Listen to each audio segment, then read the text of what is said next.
कुरुक्षेत्र में खुदाई के दौरान मिली बाबा खाटू श्याम की मूर्ति ने सबको हैरत में डाल दिया है। मूर्ति मिलने के बाद से देखने वालों का तांता लगा हुआ है। एकादशी पर मूर्ति का मिलना लोगों के लिए किसी चमत्कार से कम नहीं है। जानकारी के मुताबिक कुरुक्षेत्र में एक प्लॉट पर लिफ्ट लगाने के लिए 5 फीट का गड्ढा खोदा जा रहा था।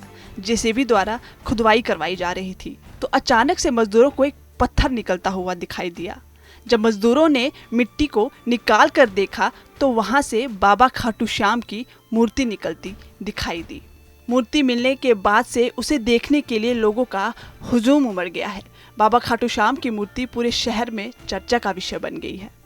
हमने यहाँ लिफ्ट का प्रोग्राम करना था और लिफ्ट वाले बोले भाई 5 फुट गहरा खड्डा होना चाहिए लिफ्ट के लिए। तो हमने खुदाई करवाई जेसीबी से और जेसीबी खुदाई करके चली गई। फिर हम जो मिट्टी निकलवा रहे थे ना मजदूरों से, तो मिट्टी निकलवाई तो बोले पत्थर आ रहा है इसमें तो जी एक मत देखो इसको। उन्होंने कसी के साथ मिट्टी माटी हटा के वो कर लिया, मतलब खाली कर ली जगह खाली करके फिर नहीं उठी उनके पास। फिर ये 2 जने लग के और साइड में कर दी। देखा तो ये भाई मूर्ति है। फिर 1-2 जिन्होंने श्याम बाबा जी देखे हुए थे पहले, वो बोले भाई ये तो श्याम बाबा की मूर्ति है। तो मैं भी आया तो मैंने भी देखा, माँ जी ये तो वाकई में श्याम बाबा की कृपा होगी। तो कितनी पुरानी लगती है कि ये हमने तो ऐसे लगती है मेरे भाई 20 साल तो मेरे पास हो गया इस प्लाट को। और उससे पहले विनोद उससे पहले विनोद के पास था, विनोद लाला जी। और उससे पहले उसके नाना जी थे भगत राम जी। तो ये बहुत प्राचीन जगह है, तो बहुत पुरानी। और हमने तो ऐसा मतलब महसूस करता है कि ये जैसे इसमें पत्थर में है ना, ये काफ़ी पुराना है। तो क्या लगता है करिश्मा है? ये करिश्मा तो है, हमारे लिए तो करिश्मा है। और हमारे लिए तो पहले भी करिश्मा करे इन्होंने। जब हमारा बेटा गुजरा था तो हम श्याम बाबा जी पे गए, वहाँ से जोड़ी पसार के मांगे और उन्होंने बेटा भी दिया, सारी चीज़ दी हमारे को।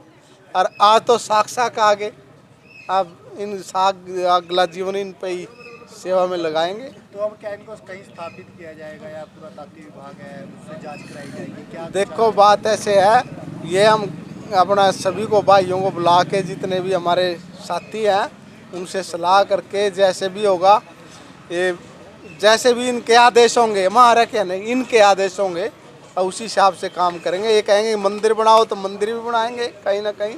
आज बहुत ही खुशी का दिन, क्योंकि आज एकादशी का दिन है और बाबा श्याम जी एकादशी के दिन बाबा श्याम जी इस कुरुक्षेत्र की पावन धरती जहाँ पर बाबा श्याम जी ने अपने शीश का दान दिया, ये वही कुरुक्षेत्र की पावन धरती है जहाँ पर बाबा श्याम जी ने 12 से 14 साल की उम्र में, क्योंकि एक अभी किसी को पता नहीं 12 साल की उम्र थी कि 14 साल की, लेकिन अपनी बाल्यावस्था में भगवान कृष्ण ने सिर्फ एक बार उनसे ये इच्छा प्रकट की कि मुझे आपके शीश का दान चाहिए। और हमारे श्याम बाबा ने पलक झपके बिना 1 सेकंड के अंदर इसे स्वीकार किया और अपने शीश का दान इसी कुरुक्षेत्र की पावन धरती पर दिया। और ये बड़ी ही आज खुशी की विषय है कि आज एकादशी के इस पावन दिन पे बाबा श्याम जी हमारे इस कुरुक्षेत्र नगरी में प्रकट हुए हैं। साक्षात बिल्कुल आप देख सकते हो कि कैसे एक धरती की खुदाई, एक जो भी ये जगह है यहाँ की खुदाई शुरू हुई बनाने के लिए, इस जगह को बनाना जा रहा था। और जैसे ही इसकी खुदाई शुरू हुई तो खुदाई में बाबा श्याम जी प्रकट हुए हैं।